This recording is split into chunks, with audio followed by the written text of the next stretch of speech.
Ces menaces des antifas de Lyon contre notre émission de demain qui veulent nous empêcher de la faire. Vous n'entrerez pas dans le quartier d'Istil. Comment vous réagissez à ça? On marche sur la tête. C'est bien liberté, égalité, fraternité. Quel est ce pays où on pourrait juger de ceux qui peuvent parler ou pas parler? On est dans un pays où tout le monde doit parler. Et plus vous empêcherez de parler les gens, et plus ils grossiront parce qu'on dira qu'on veut masquer quelque chose. Nom de Dieu, battons-nous tous ici pour la liberté d'expression, la liberté de penser. Qui sommes-nous pour juger que celui-là ne peut pas parler? Ça existe tout, ça. Alors il y aurait des juges. Toi, tu pourras parler parce que tu n'as pas dit comme moi. Je suis désolé. Je suis vraiment pas du tout d'extrême droite. Je suis du centre droit, c'est clair et net. Mais pour moi, la liberté d'expression est ce qui me fait marcher tous les jours.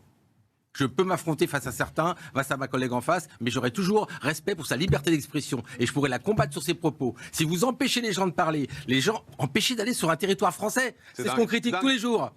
Les territoires de non-droit. Maintenant, il y aura un territoire de non-droit où on va choisir celui qui va ou celui qui ne va pas. Excusez-moi, ce n'est pas ma conception de la France ni de la République. Pictoro, qu'est-ce qui se passe là-bas?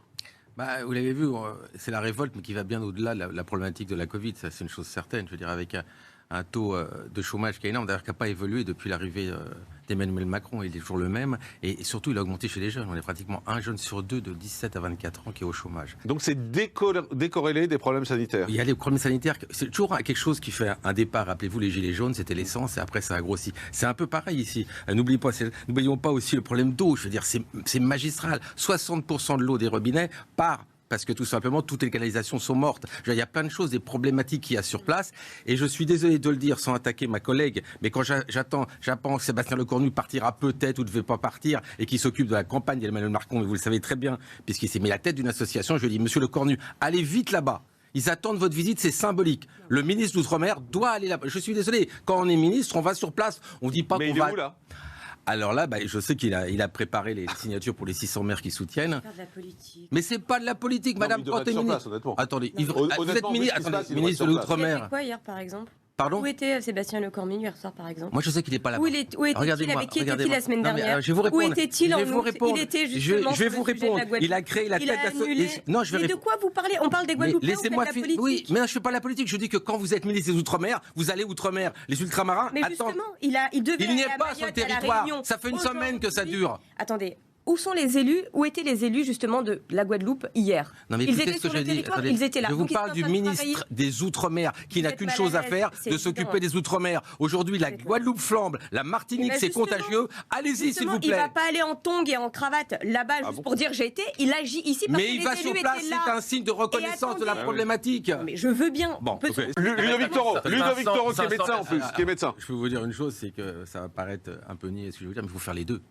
C'est-à-dire que, il faut laisser l'accès aux gens, la santé, ça. Et deuxième chose, alors vous avez raison, la situation ne s'est pas améliorée dans ce quinquennat, c'est clair, vous l'avez vu sur les chiffres, on n'a pas encore anticipé, ça revient aussi du passé, c'est pas que ce gouvernement-là, mais ce gouvernement n'a pas amélioré les choses à un niveau de la Guadeloupe, sur le taux de chômage, sur l'eau, qui est quand même quelque chose d'indispensable. Si, on a fait des choses. Alors, ça, ouais, je parle des Vous savez, il y a ce qu'on dit, ce qu'on fait, et la réalité, ce que vivent les gens. Aujourd'hui, les Guadeloupéens, la Babette Le a dit, ils souffrent. Ils sont en souffrance, pas depuis hier, pas depuis la crise de Covid, depuis très longtemps, et on n'a pas réussi à anticiper.